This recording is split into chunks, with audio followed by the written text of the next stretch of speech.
Salut à toutes et à tous, et bienvenue dans cette nouvelle critique, où on va parler de Seul sur Mars, sorti en 2015 et réalisé par Ridley Scott.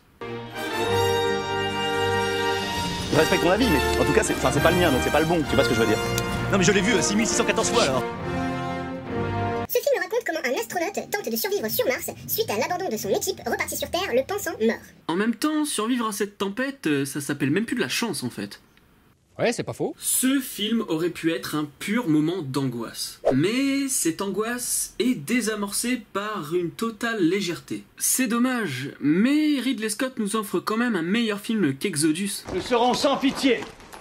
Avant d'entrer dans les détails, petite parenthèse sur la 3D. Elle est très bien utilisée sur certains plans, mais on sent que ce n'est pas exploité à fond. Par contre, cette 3D est très utile pour l'immersion. Du coup, je vais vous parler de l'immersion du spectateur dans ce film. Ah là là, je suis tellement bon dans mes transitions. On se sent toujours proche du personnage de Mark, incarné par Matt Damon.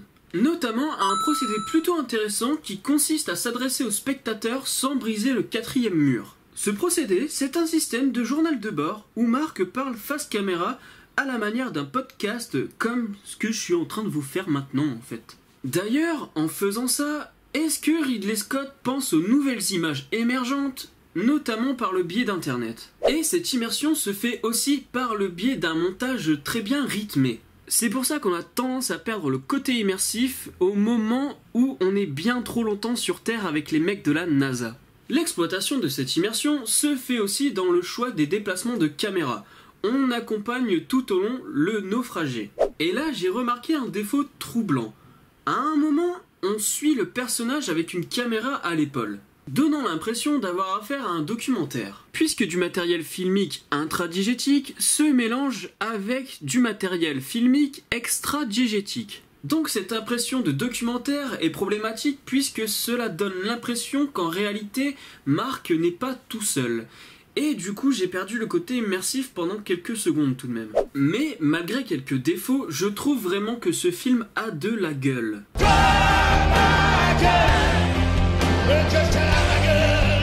Les plans martiens sont sublimes, et les plans extra-atmosphériques de Mars m'ont tout de suite renvoyé à Alien. Sauf qu'Alien, c'était vraiment l'angoisse.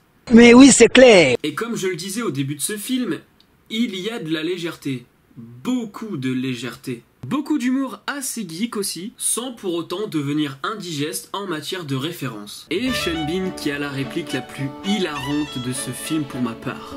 Cette légèreté ne me dérange pas spécialement, mais je trouve ça dommage parce que à côté, on oublie complètement l'aspect psychologique. Contrairement à Seul au monde de Robert Zemeckis, où là, il avait clairement tout compris à ce niveau. Oh dur, c'est pas le pied. Et sur le côté léger de Seul sur Mars, on peut peut-être se poser une question.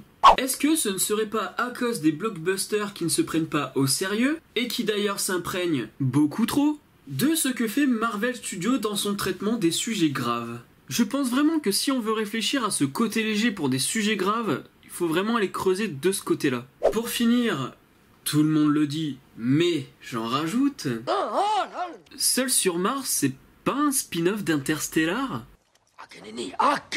Déjà, on est dans de la science-fiction brute, certes plus réaliste qu'Interstellar quand même, Nous serons sans pitié. mais surtout, les mêmes acteurs, à savoir Matt Damon et Jessica Chastain. Matt Damon, seul sur une planète. Même le vaisseau, c'est une référence à Interstellar et à 2001 l'Odyssée de l'espace. De toute manière, Interstellar, c'est déjà une référence à 2001 l'Odyssée de l'espace. Et pareil au niveau de la bande-son. Les soundtracks sont complètement stellaires. Si on exclut la musique disco.